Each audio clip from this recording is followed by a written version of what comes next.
vitamin K1 and K1 when we're talking about potassium are different. So Jordan, why don't you talk about that? I think that this is a pretty common misconception that you hear with vitamin K a lot.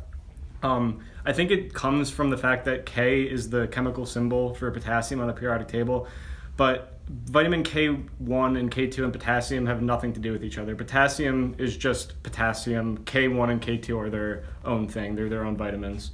And then the other question had to do with vitamin E. So Jordan, why don't you just take that away about so the question was, in the seminar we talked about vitamin E, which is also a fat-soluble vitamin, and I said you want to sort of take a mix of the different E's, and Jordan can talk a little bit about that. So the question's asking, will the bottle actually say if it's mixed? It should. If you look on the back of the nutrition facts, next to the vitamin E in parentheses, it'll give you the form of vitamin E.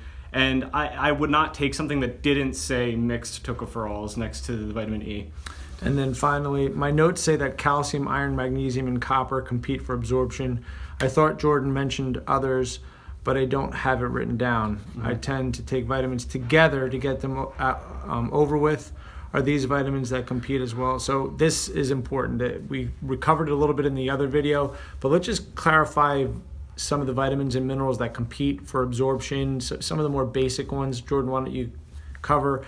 We won't be able to cover everything, but why don't you just cover some of the basics? There's a lot to say about these interactions, and I can go more in depth with it some other time. Yeah, we'll do it in a seminar. But so your body has a limit on how many milligrams of certain minerals it can absorb, and that limit seems to be around the 500 milligram range for most people. But most magnesium and calcium supplements you're taking in very big doses. So if you're taking a calcium pill, even if it's like 50% of the RDA, that's already 500 milligrams. So you're using up all those transporters just on your calcium. If you're taking your iron and your magnesium and your copper along with that, you're not going to absorb any of those because the calcium's occupying all those transporters to get them into the bloodstream. And on top of that, there are certain minerals that can deplete other minerals that don't just compete for absorption, and that's one of the main examples is copper and zinc.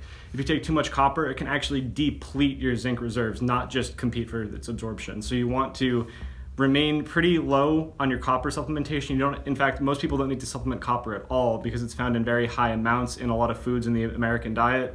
Zinc, on the other hand, is probably a better idea to supplement, and there's a lot of research on athletes supplementing zinc for athletic performance, for testosterone, and a bunch of other things like that. And just before you start supplementing with zinc, there's particular forms of zinc you should be aware of, and again, you don't want to take too much zinc because it will deplete your copper stores. And if you have an iron issue, you don't want to deplete your copper stores. These are things that maybe we'll go into more detail in another seminar, since you guys seem to have a lot of interest in it, but I just want everybody to know the preamble is it is a complex topic, as you can see, and but at the end of the day, the main takeaway we want you guys to understand from the seminar was that digestion matters, right? Where we're talking about if we want these things to be absorbed into our body properly, it's not just what we're eating, it's the quality of our stomach acid, it's the quality of the bile, it's the pancreatic enzymes,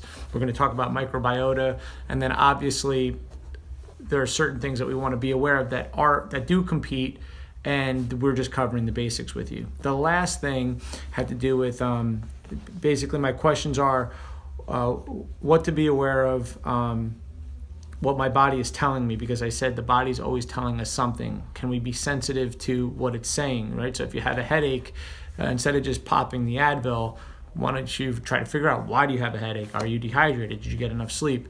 And this is happening in the body all the time. And so this person is asking a very general question of, what are these signs? Well, if the question is what are the signs for the different vitamins, vitamin A deficiency can have many different signs. So I mentioned a few of them and we talked about it in the last video. So it could be things like night blindness. It could be you could have bumps on your skin. You could have flaky scalp.